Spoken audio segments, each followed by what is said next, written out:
Hey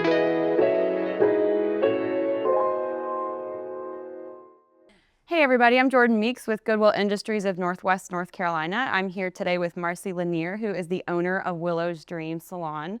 And I want to know a little bit about you. So just tell me about your journey and background that got you here. Well, hi, it's so great to be here. I became a hairdresser in 1983, and that was in St. Petersburg, Florida. Moved to Atlanta, jumped salons probably 8, and then got pregnant. Decided to have my husband build a salon in the house so I didn't have to put my babies in daycare. Worked there until they were like 2 and 4, and then decided Atlanta got too big, too crazy, couldn't do it, and we moved to Asheville.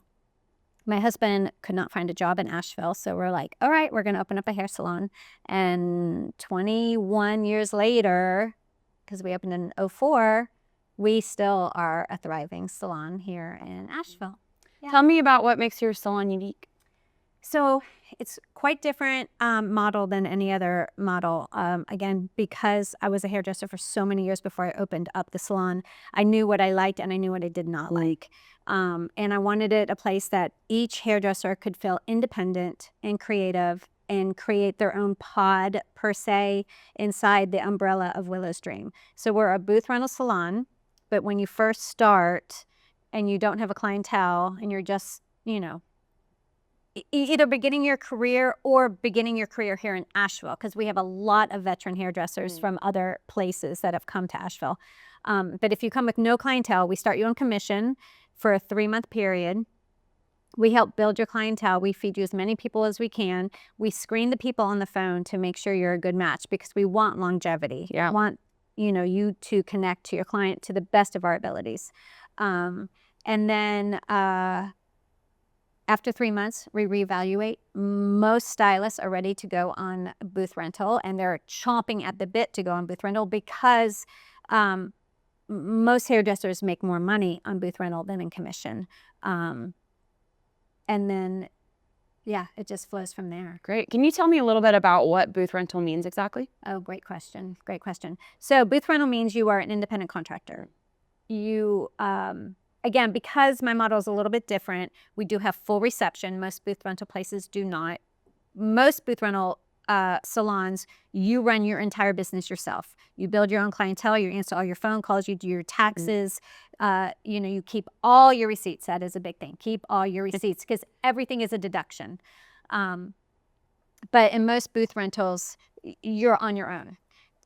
At Willow's Dream, you're not on your own. You are under our umbrella. So we have full reception. We help you with anything that you need help with. You do have to keep your own receipts and you do have to pay your own taxes. But we are there to help in any business way we can. And because our reputation is pretty stellar, we average 40 to 50 new clients a week. And so we can build your book if you're talented. Yeah. If you're not talented, we slow down on booking you until you get more education, which we do help within the salon and via social media, YouTube, all the things. You can get as much education as you need. Yeah.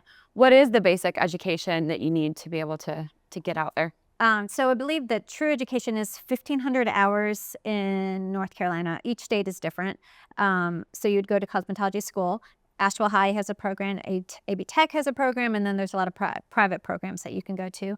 And then there are places that you could go to apprentice. We don't have a true apprentice program, but we're getting a lot of new hires. So we're really starting. I've got a lot of veteran hairdressers that are so talented and they are happy to take you under their wing, show you their tricks. You can shadow, and then it kind of grows from there.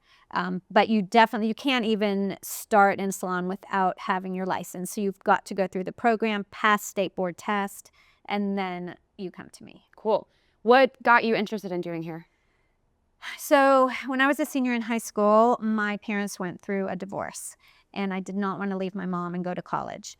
I'm the middle child, so I just my older sister was already gone. My younger sister was too young, and I just felt like I needed to stay home. And back in those days, we had the telephone book. We went through the telephone book for vocational things we could do, and the only one that resonated was hair school. So I was like, all right, I'll give it a go. And it was the first A I ever got.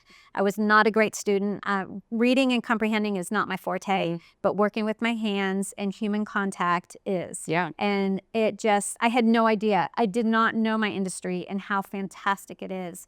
But I am beyond grateful that, I'm not beyond grateful my parents got divorced, but I am beyond grateful that I pulled up my big girl panties and just said, you know what, I'm going to figure this out. And this career path fell in my lap, and I was able to grab hold of it. Yeah, what a beautiful thing to come out of something that happened that was out of your control in your life, you know? Exactly. That's really cool. And I think it speaks to the fact that students and young adults traditionally follow career paths of things they're familiar with or things that they're exposed to, right? So the beauty of these videos and these conversations is being able to expose young people to other options that they may not have known existed. And that's truly the secret, right? Yeah. Like, we only know what we know. Our worlds are so small until we expand it and connect, network, talk to other people, and see things that might like raise your vibration. If you feel excited, you know you're on the right path. Yes. If you're feeling heavy and get anxiety, you know you're on the wrong path. And so just trusting in that will help guide you. Yeah. And validation from the A's, like you were saying, of like, you are actually good at this too, you know? That helps. You have to have both. You have to have that love, and you have to be, you know, have the basic skills too. Exactly. Very cool. So I've noticed that there's more than just salon services. Can you speak to that part of the business as well? Yes. So when we decided to open a salon in Asheville, I had already been doing hair for like 20 years or so, and I was getting a little burnt out. So I was like, if we're going to open a business, I need to incorporate more to it. And so we decided to open a gift store, which honestly was the most brilliant thing we ever did, now that I'm really thinking about it, because especially like with uncertain times, either in some aspects, the gift store does better than the hair salon, and then other times the hair salon does better than the gift store. And so you always have two revenue streams, which is so important. Yeah. Because we cannot control the outside factors, right? But I can control that. And so like right now, in the times that we're in, people are holding on to their money. So the salon is booming because people are doing interviews, going on vacations, or just basically need to feel better, right? Like when you're in uncertain times, emotionally, it can take a toll. And so sitting in the chair, having your stylist rub your shoulders, rub your hair, helping your outside appearance will really help your insides feel better. Yeah. And so right now the salon is like humping it and jiving. And then, you know, as Asheville continues to heal, the gift store will then come back up to play. Yeah. That's incredible. Yeah. What's it like being part of the team? I mean, tell me about your team. So when in my interview process, I really work hard on finding stylists that will resonate with the other stylists. I need to know that my family at Willow's Dream stays whole, connected, and feels validated and heard. So if somebody comes in that their personality is completely different than what I have, I cannot hire them. Yeah. It is very, very important. And so we do usually a 2, but sometimes a 3-step interview process just to make sure everybody comes in on their best behavior, saying everything you want to hear, right? But as you really get to know them more and more, little things will seep out and you're like, oh, okay. Yeah. So I just want to make sure that the people that are on board, their needs are met, and that a new hire will not change that. It's very important to me. Yeah, and I think that's great for the industry because people skills is so important when you are getting your hair done. But also I think just careers as a whole are kind of switching more to that. Like as long as you've got the technical skills and you've got the degree you need, are you a personality fit? Do you have the soft skills? That's what people are looking for. It's so important, and it's even more important now than ever before because we're being filled with so much stuff that you need to know you have a safe place to go. And because we're face to face, that it levels it up even more. Yeah. And so speaking with the hairdressers and keeping their space creative and equal to their personality as best we can. I let them decorate. I let them bring in pieces from home so they feel like it is their special spot.